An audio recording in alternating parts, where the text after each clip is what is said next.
Bonjour les amis, c'est Sophia. Avant que Biblus ne nous dépose, n'oubliez pas de vous abonner pour ne manquer aucun arrêt. C'est très simple, il suffit d'appuyer sur le bouton s'abonner en haut de l'épisode. Merci beaucoup et c'est parti. Biblus, le bus des explorateurs de la Bible.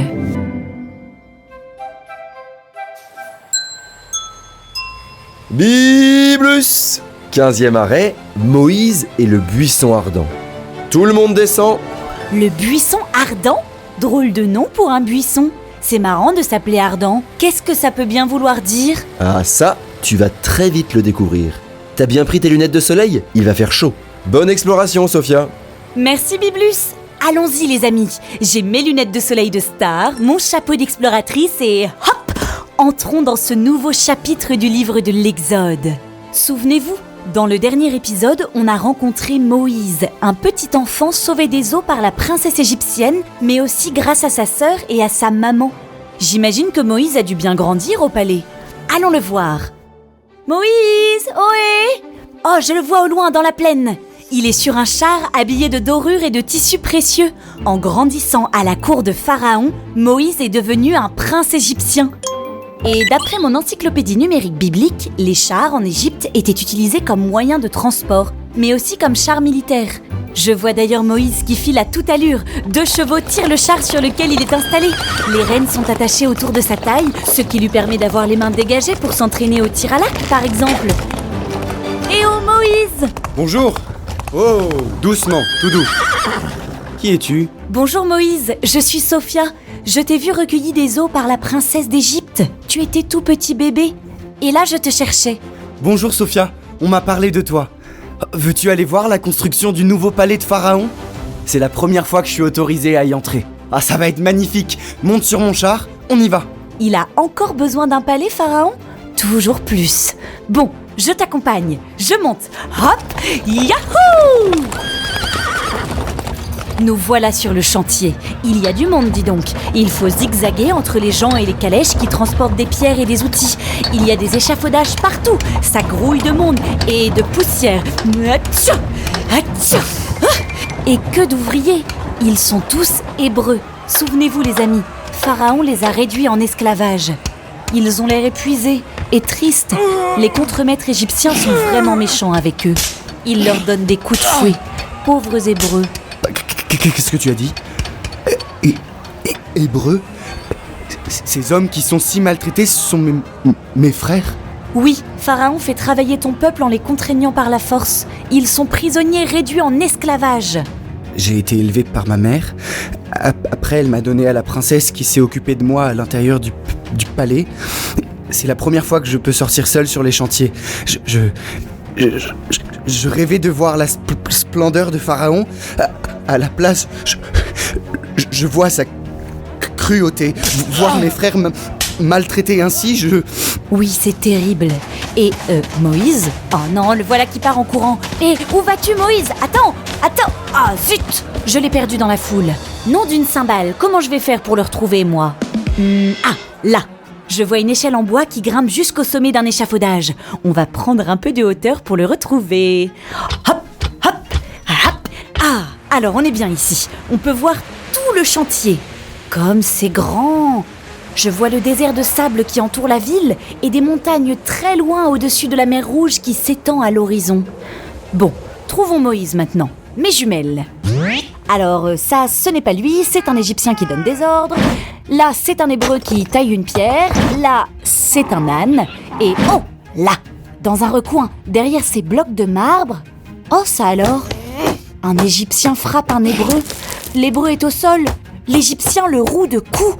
Mais il va le tuer. Ah, quelqu'un s'approche d'eux. Je vais zoomer. C'est Moïse. Il s'interpose entre l'Égyptien et l'Hébreu. Super. Voilà Moïse qui se met à frapper l'Égyptien. Mais non Moïse. Mais Moïse est en train de tuer l'Égyptien pour protéger l'Hébreu. Mais arrête Moïse, ne fais pas ça. Ça y est, l'Égyptien est mort. L'Hébreu maltraité s'en sort. Il s'enfuit en courant. Moïse regarde autour de lui pour vérifier que personne ne l'a vu et il enterre le corps de l'Égyptien dans le sable. Il veut cacher son crime. Mais, les amis, Moïse est devenu un meurtrier. Il a sauvé son frère hébreu mais en tuant un autre homme, ce qui est criminel. Moïse n'a pas su dire non à la haine qui est montée en lui contre les Égyptiens pour ses frères hébreux exploités et violentés. Ah, voilà la nuit qui tombe, et Moïse repart vers le palais.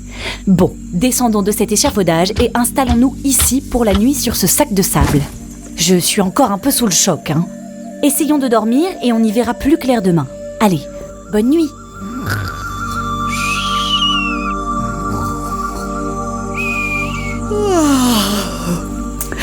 Voilà le petit matin. J'ai bien dormi moi sur ce gros sac. Tout est calme. L'aurore se lève. Les ouvriers ne sont pas encore sur le chantier. Et j'entends des pas. C'est Moïse. Il est déjà réveillé, il sort du palais. Moïse, par ici. Sophia, il faut aider mes frères. Je me suis levé tôt pour... Tu entends ? Oui, voilà du monde qui arrive. Qu'est-ce que c'est que ce raffut ? On dirait une dispute. Allons voir. Ce sont deux Hébreux, ils se tapent. Oh, mais ça ne va pas recommencer. Quelle violence dans cet épisode. Arrêtez. Mon frère, pourquoi frappes-tu ton compagnon ? Non, mais on t'a sonné, toi ? Qui t'a institué chef et juge sur nous ? Tu vas me tuer comme tu as tué l'Égyptien, peut-être ? Comment ? L'affaire est connue ? On sait ce que j'ai fait hier ? Évidemment, on l'a appris ce matin. Pharaon veut déjà te tuer, et il a envoyé une troupe à tes trousses. Il t'a accueilli, et tu as tué l'un des siens. En effet, Moïse, je vois des soldats de Pharaon au loin qui accourent vers le chantier. Ils en veulent à ta vie. Oh là là là là, c'est sûr. Je peux pas rester ici. Au secours, ils vont me tuer. Partons d'ici, quittons l'Égypte. Bon, eh bien allons-y les amis, suivons-le. Moïse se dirige vers l'est. Peut-être qu'on y trouvera un refuge. Nous traversons les terres d'Égypte, les terres sèches et désertiques. Les montagnes au loin apparaissent dans le ciel dans une nuée bleuâtre. Nous longeons la mer Rouge, immense. Nous marchons, marchons, marchons, marchons et enfin, nous entrons dans un nouveau territoire. Et j'ai bien soif, moi. Et ça tombe bien, voilà justement un puits. Allons nous asseoir. Tiens, mais qu'est-ce qui me chatouille le dos, là ? Oh, c'est un mouton. Et là, un autre. Et encore un autre. On est envahis. D'où viennent-ils ? Mes jumelles, vite ! Là-bas, en haut de la colline, on dirait des bergères qui viennent vers nous. Elles sont nombreuses, je vais les compter aussi. 1, 2, 3, 4, 5, 6, 7. Tiens, 7, on le connaît celui-là. C'est un chiffre biblique symbolique. Mon petit doigt me dit que ces bergères vont être importantes pour Moïse. Elles arrivent, laissons-leur un petit peu de place pour qu'elles puissent puiser. Bonjour, vous avez de bien beaux moutons. Est-ce que Hé, vous là-bas, sortez d'ici. C'est notre puits. Fichez le camp. Oh, mais il m'a fait peur celui-là. C'est qui ? Il n'est pas seul, ils sont plusieurs. On dirait des bergers d'une autre tribu. Oh, mais on est encerclés. Ce puits appartient à notre père Jéthro et à notre tribu. Il est aux Madianites. Nous ne partirons pas d'ici. Ah bah c'est ce qu'on va voir. On y va les gars. Sortez vos armes. À l'attaque. Allez-vous-en, laissez ces femmes tranquilles. Et on peut savoir qui tu es et qui t'a sonné ? Je suis Moïse. J'ai grandi à la cour de Pharaon. Et je n'hésiterai pas une seconde à vous livrer en dessert au crocodile. La cour de Pharaon. Crocodile. Allez, partons. Hurrah, bravo Moïse. Il a défendu les 7 femmes contre les bergers. Ils s'en vont. Victoire. Oh, merci infiniment. Tu nous as secourus. Comment t'appelles-tu ? Je suis Moïse. Je viens d'Égypte. Et moi je suis Sophia. Et avec mes amis qui nous écoutent, nous explorons la Bible à bord de Biblus. Enchantée, Moïse et Sophia. Moi, je m'appelle Séphora, et voici mes 6 sœurs. Nous devions abreuver le troupeau de moutons de notre père, Jéthro, le grand prêtre de Madian. Séphora, je peux t'aider si tu veux, à puiser l'eau du puits et à abreuver ton troupeau si tu veux. Tiens.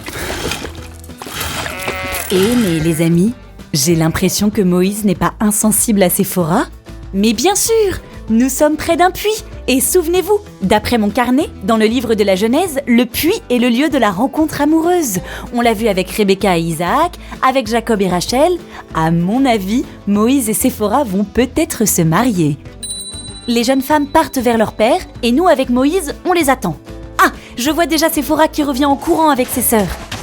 Moïse, nous avons raconté à notre père comment tu avais empêché les bergers de nous chasser du puits et l'aide que tu nous as apportée pour abreuver notre troupeau. Il nous a donc dit « Pourquoi l'avez-vous laissé là-bas ? Appelez-le, invitez-le à manger !» Alors nous sommes revenus au puits pour te retrouver. Viens avec nous. Yahoo ! On est invités à dîner. J'ai super faim en plus. C'est beau cet accueil de la part des Madianites. Nous arrivons devant des tentes, des fermes, des enclos pour le petit bétail et des champs paisibles. Bonjour étranger, sois le bienvenu au pays de Madian. Séphora m'a parlé de toi et de ton courage. Pas de doute les amis, Séphora et Moïse, ça a l'air sérieux. Regardez comme Moïse rougit. Sois ici chez toi, installe-toi autant de temps que tu le souhaites. Ah, et j'ai du travail pour toi, sois le berger de mes brebis avec Séphora. Séphora, est-ce que cet homme te plaît ? Oui, père. Beaucoup. Moïse, est-ce que Séphora te plaît ? Oui, beaucoup. Alors célébrons sans tarder cet amour nouveau et organisons un mariage exceptionnel pour vous.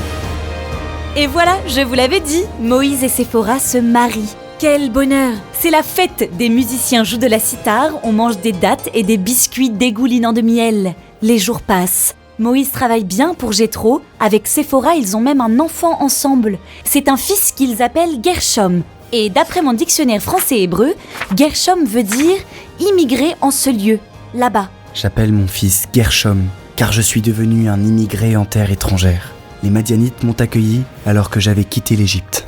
Et oui Moïse, l'Égypte est loin derrière toi désormais. Et d'après mon encyclopédie numérique biblique, le temps passe tellement que Moïse a quitté l'Égypte à 40 ans et voilà 40 ans qu'il vit à Madian. Il a l'air beaucoup plus heureux ici. Mais je me demande comment cela se passe pour les Hébreux en Égypte. Oh, j'ai une idée. Et si j'utilisais mon amplificateur pour les entendre ? Alors, hop, on est quand même très loin de l'Égypte. Je vais devoir mettre le capteur à fond. Voilà, hop. J'espère que ça va marcher. J'entends des cris, on dirait des pleurs. Ça grésille un peu. Ça capte mal à Madian. Je vais régler un peu mieux. Hop, voilà. Mais oui, ce sont bien des gémissements. Les Hébreux crient vers Dieu. J'entends que Pharaon est mort. Mais eux, les Hébreux, sont toujours maintenus en esclavage. Voilà pourquoi ils gémissent. Ils n'en peuvent plus. Dieu va entendre leur appel, c'est sûr. Dans le livre de la Genèse que l'on a exploré dans nos épisodes précédents, Dieu avait établi une alliance avec Abraham, Isaac et Jacob. Il ne peut pas l'oublier. Sophia, je vais faire paître les moutons de Jéthro plus haut, au-delà du désert. Tu viens avec moi ? Je vais au mont Horeb. Mais Moïse, j'ai entendu que les Hébreux... Oh, et puis non. Il finira peut-être par l'apprendre lui-même par Dieu, c'est sûr. Quoique, Dieu prend son temps dans cette histoire. On ne l'a toujours pas entendu. Moïse a peut-être besoin de temps lui aussi. Allez, suivons-le. Nous gravissons le mont Horeb, aussi appelé la montagne de Dieu. Ah, bah tiens, il pourrait s'y passer quelque chose avec Dieu, puisqu'on a dit que ça faisait bien longtemps qu'il ne s'était pas manifesté. Le mont Horeb est désertique, aride, poussiéreux, sec et chaud, où des virevoltants roulent autour de nous, ces petites boules de branches. Je ne vois pas beaucoup de plantes, seulement quelques petits buissons. Nous nous installons en hauteur, les moutons se promènent. Moïse s'adosse sur une pierre dans une petite alcôve rocheuse en face d'un beau buisson. Asseyons-nous près de lui. Voici le vent qui se lève avec le soir qui vient. Le ciel bleu déteint progressivement en violet et le vent continue de souffler. C'est étrange, le silence règne tout autour de nous, seul le vent grandit. L'atmosphère est comme un peu différente de tout à l'heure. Et... Oh ! Sophia, le buisson devant moi, il prend feu, il s'enflamme. Waouh! C'est extraordinaire comme spectacle. Les amis, le buisson devant nous prend feu, mais il brûle sans se consumer. Les flammes bleues, rouges, jaunes, oranges lèchent le petit arbuste, mais sans que celui-ci soit atteint par le feu. Il reste intact. Le bois est comme immunisé contre la brûlure du feu. Comment c'est possible, Moïse ? Je le prends en photo avec mon encyclopédie numérique biblique. Hop ! Les amis, je suis sûre que vous l'avez deviné. Il s'agit du buisson ardent dont nous avait parlé Biblus. Le mot « ardent » s'emploie pour qualifier quelque chose qui brûle. Nous voilà justement devant lui. Je vais faire un détour pour voir cette chose extraordinaire. Pourquoi le buisson ne se consume-t-il pas ? Viens avec moi. Moïse. Oh, c'est Dieu, c'est l'ange du Seigneur qui apparaît dans le buisson et qu'on entend. Ça alors ? Me voici. N'approche pas d'ici. Retire les sandales de tes pieds, car le lieu où tu te tiens est une terre sainte. Ouh là là, vite, les amis, cachons-nous derrière ce gros rocher. Moi aussi, je vais enlever mes chaussures et me mettre pieds nus. Voilà, on sait jamais. Et pour ne rien rater, je sors mon amplificateur. Je suis le Dieu de ton père, le Dieu d'Abraham, le Dieu d'Isaac, le Dieu de Jacob. Bon, pas de doute, c'est bien Dieu qui parle. Après Abraham, Isaac et Jacob, Dieu se révèle à Moïse. J'ai vu, oui, j'ai vu la misère de mon peuple qui est en Égypte, et j'ai entendu ses cris sous les coups des Égyptiens. Oui, je connais ses souffrances. Nous aussi, on les a entendus avec mon amplificateur. J'en étais sûre que Dieu entendrait aussi. Il est vraiment bon. Je suis descendu pour faire monter le peuple hébreu de ce pays d'Égypte vers un beau et vaste pays, vers un pays ruisselant de lait et de miel. Maintenant donc, va, je t'envoie chez Pharaon. Tu feras sortir d'Égypte mon peuple, les fils d'Israël. D'après mon carnet, Dieu appelle les Hébreux les fils d'Israël en référence à Jacob, qui a changé de nom et qui est devenu Israël dans l'épisode 10. Ici, on parle donc de sa descendance dont Moïse fait partie. Un pays ruisselant de lait et de miel.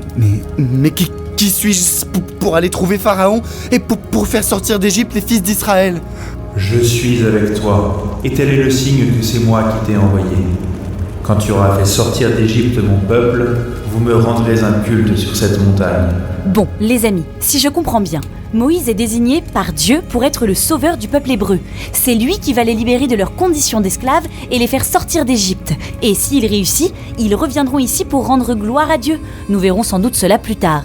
Puis, ils iront vers un nouveau pays, la terre promise, à Abraham, un pays ruisselant de lait et de miel. Cela veut dire un pays riche en ressources où ils pourront vivre longtemps et prospérer. D'après mon encyclopédie numérique biblique, cette terre correspond au pays de Canaan, là où vivaient Abraham et Jacob avant. Moïse les guiderait à nouveau vers cette terre promise par Dieu à Abraham il y a bien longtemps.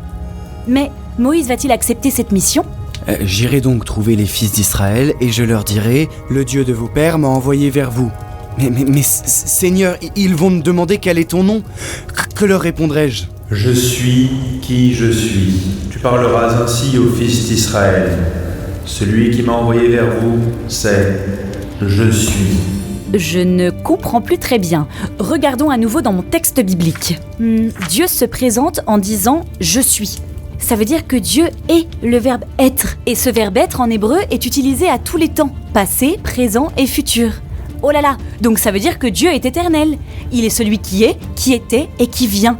Dieu nous dit donc qu'il est éternel et en même temps, drôle de réponse, je suis, mais je suis qui ? Bon, écoutons la suite. Tu parleras ainsi aux fils d'Israël. Celui qui m'a envoyé vers vous, c'est le Seigneur, le Dieu de vos pères, le Dieu d'Abraham, le Dieu d'Isaac, le Dieu de Jacob. Va, rassemble les anciens d'Israël. Tu leur diras, le Seigneur m'a dit, je vous ai visité, et ainsi j'ai vu comment on vous traite en Égypte. Ils écouteront ta voix. Or, je sais, moi, que le roi d'Égypte ne vous laissera pas partir s'il n'y est pas forcé. Aussi j'étendrai la main. Je frapperai l'Égypte par toutes sortes de prodiges que j'accomplirai au milieu d'elle. Après cela, il vous permettra de partir. Oh, comme Dieu est bon! Il a tout prévu pour la sortie des Hébreux. Il prévoit même de contraindre Pharaon avec des prodiges. Je me demande bien ce que Dieu entend par là. Et est-ce que Moïse va accepter ? Les Hébreux ne me croiront pas. Ils n'écouteront pas ma voix. Ils diront « Non, le Seigneur ne t'est pas apparu, tu dis des mensonges. » Bon, que tiens-tu dans la main ? Un bâton. Jette-le à terre. Le bâton s'est transformé en serpent. Dieu demande à Moïse de le ramasser et... Oh ! Le serpent est redevenu un bâton dans la main de Moïse. Mets donc ta main sur ta poitrine. Moïse s'exécute et... Ma main, elle est devenue toute blanche et malade. Remets la main sur ta poitrine. Oh ! Sa main est redevenue normale. Je crois que je commence à comprendre. C'est ça les prodiges. Dieu va permettre à Moïse de reproduire ces signes extraordinaires devant les Hébreux et devant Pharaon, pour leur prouver que c'est bien Dieu qui l'envoie et que Dieu veut les faire sortir d'Égypte. Pardon Seigneur, mais entre nous, très franchement, je n'ai jamais été doué pour la parole. Ni d'hier, ni d'avant-hier, ni même depuis que tu me parles. J'ai la bouche lourde et la langue pesante, moi. Qui donc a donné une bouche à l'homme ? Qui rend muet ou sourd, voyant ou aveugle ? N'est-ce pas moi, le Seigneur ? Un point pour Dieu. Bien, maintenant, va, je suis avec ta bouche, et je te ferai savoir ce que tu devras dire. Non, je t'en prie, mon Seigneur, envoie n'importe quel autre émissaire. Oh là là, mais Moïse a vraiment peur de faire ce que Dieu lui demande. Ça a l'air de mettre Dieu un peu en colère. Le buisson s'enflamme de plus en plus. Mais il accepte la demande de Moïse. Et ton frère Aaron? Je sais qu'il a la parole facile, lui. C'est lui qui parlera pour toi au peuple. Il sera ta bouche. Quant à ce bâton, prends-le en main. C'est par lui que tu accompliras les signes. Va, retourne en Égypte, car l'ancien pharaon et son armée qui en voulaient à ta vie sont morts. Personne ne te connaît. Le buisson s'éteint. Moïse est perplexe, mais déterminé. Il va aller voir Aaron qui semble être son frère et le frère de Myriam. Eh bien les amis, c'était une sacrée rencontre avec Dieu par ce buisson de feu. Moïse, nous allons t'accompagner en Égypte pour ta mission. Allons chercher Séphora et ton fils et partons. Et au lieu d'y aller à pied, je sens qu'on va y aller en... Biblus! Départ imminent. Alors Sophia, que d'aventures avec Moïse, hein? Oh oui, Biblus, quelle histoire! Moïse a vécu une immense évolution. D'abord, il a découvert la misère que Pharaon infligeait à son peuple. Ensuite, il a quand même tué un Égyptien, c'était très violent. Puis, il a pris la fuite et il a fait fuir les bergers. Il s'est marié avec Séphora et le voilà désormais choisi par Dieu pour délivrer son peuple de l'Égypte. C'est fou quand même que Dieu choisisse Moïse alors qu'il a tué un homme et qu'il n'est qu'un simple berger. Oui, ça fait partie de la beauté et de la complexité des textes bibliques. Ces textes nous rappellent l'humanité des personnages que Dieu choisit. Ils ne sont pas parfaits. Ils sont comme toi et moi, capables du pire comme du meilleur. Moïse a fait le pire, et pourtant, c'est à lui que Dieu donne sa parole et sur qui il compte pour la transmettre. Moïse est donc un prophète, ce qui veut dire littéralement un porte-parole. J'ai vraiment hâte de savoir si Moïse va réussir à porter cette parole de Dieu avec son frère Aaron. Direction l'Égypte à nouveau. Appuie sur le champignon Biblus. Et en attendant le prochain arrêt de Biblus, les amis, n'oubliez pas de vous abonner à la newsletter sur biblus.fr. Je vous écris toutes les nouvelles de Biblus chaque semaine. Et pour ne rater aucun épisode, abonnez-vous. Allez, c'est parti Biblus. Les aventures de Moïse ne sont pas terminées. Au revoir Moïse. Au revoir Séphora. Au revoir les amis. À la prochaine.